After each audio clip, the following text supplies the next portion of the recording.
Is that Courtney Love? Rad says. Rad is my straight guy best friend.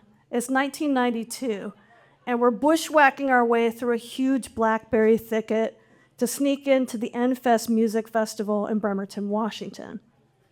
And we had just gotten close to the musician trailers when this blonde woman in curlers and a house coat popped out and started yelling at us. And at this point, I'm thinking, if Courtney Love is screaming at me right now, that is the best thing that's happened all day. Because we've been trying to sneak in here for hours. And we're all cut up on our arms and our legs from these blackberry thorns. And now, Courtney in curlers calls over two security guards, and they yell at us, "Get out of here, you losers." And at first, this insult stings. But in all fairness, I am wearing my Sub Pop t-shirt that reads in all capital letters the word loser. Loser is the way I ironically self-identify. But now, as we're hacking our way back out the blackberry thicket, all irony is lost. And I'm just a straight up loser, guilty as charged. And, we're 22 years old, we're totally broke. We have hitchhiked the 60 miles here from Olympia. And if we don't get into this concert, we're gonna be sitting it out in the parking lot, missing L7, Mudhoney, and Sonic Youth. Now, Sarah McLachlan is also playing, but I have no idea who that is because at this point in my life, I'm terrible at being a good lesbian. And, my well-meaning straight lady friends try to turn me on to lesbian music. They say, "Why don't you listen to Katie Lang?" And that always leaves me wondering, what about the fact that I eat pussy says that I will like Canadian country western music? I mean, Rad eats pussy too, and nobody's making him listen to Katie Lang. So we continue our way around the perimeter, the fence line of this music festival, and we see these three high school kids trying to get under the fence. So we know it's never gonna work, but just in solidarity, we help them kind of try to pull up the chain link, and it doesn't work, and they don't get under. And then we keep going. But now we have these three high school kids following us, like as if we're adults that know where we're going, And we finally get to the part where the fence runs out, and it's this open area, and we can see the stage, right? And what is securing this area is a human fence of 5 security guards glaring at us, kind of standing in a row like Hands Across America, except they're not holding hands.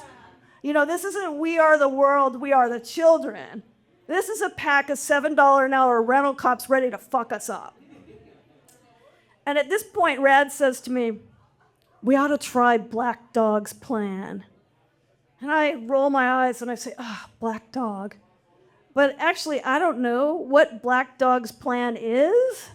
I should, because he had worked the festival the day before.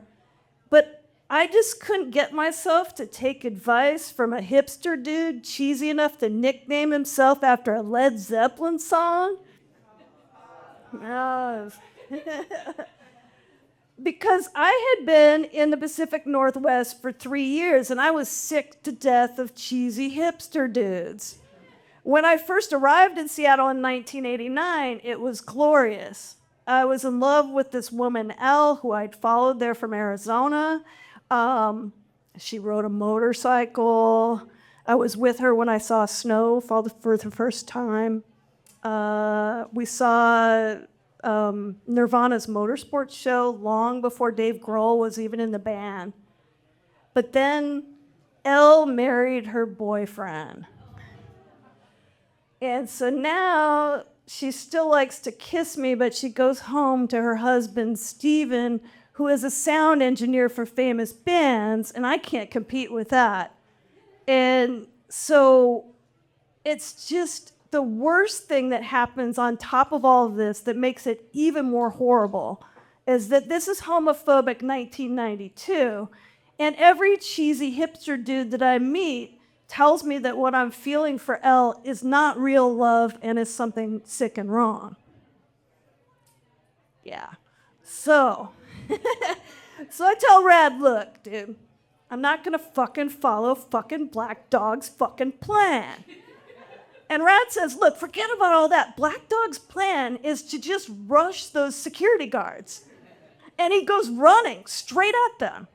And so what happens next is the only time I'm gonna ever see Rad do anything that looks like playing football. And what these security guards see coming at them is this 6'2" goofball with a ponytail and a goatee and a Motel 6 t-shirt that says, when you shut off the light, we look just like a fancy hotel. And this huge security guard steps in front of him, and it's this standoff, and both of them are juking back and forth. And Rad's got his elbows stuck out like a chicken. And then Rad fakes this way, and the guard goes for it, and Rad runs that way, and he just shoots straight into the music festival and just disappears into the crowd. And at first I'm like, yay, Rad, goal, you know? And then I'm like, oh shit, because now I'm gonna have to do this too.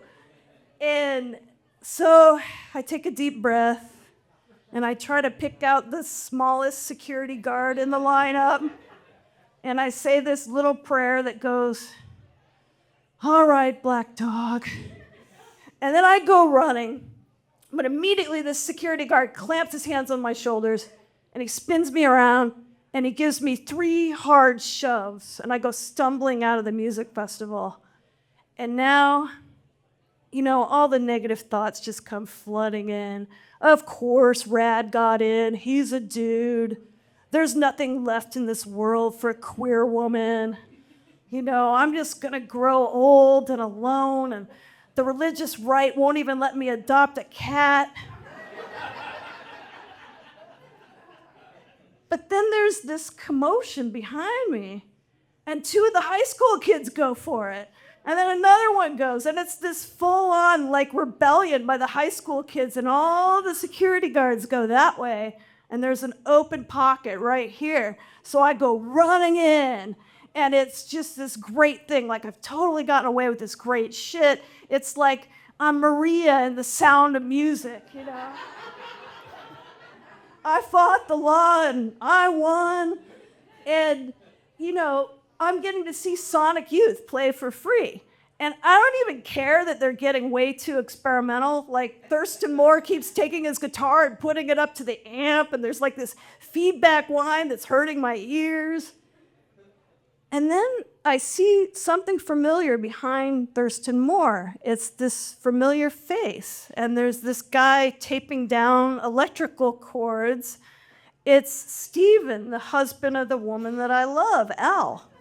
And so now I know, like, for the first time that day, I know exactly what I want to do. I go running up this hill, and there's a phone booth, because these are the days of landlines. So every time I call Elle, Steven answers the fucking phone at their apartment, right?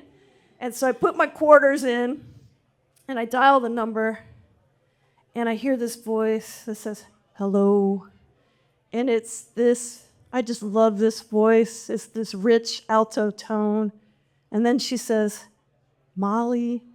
And she has this Michigan accent that just kind of softens the O of my name. And I realize what I've felt has always been real love. And today I've gotten hacked up by blackberry thorns, and I've got shoved by a security guard, and I've spent all day sneaking into a music festival just to hear the sound of one woman's voice.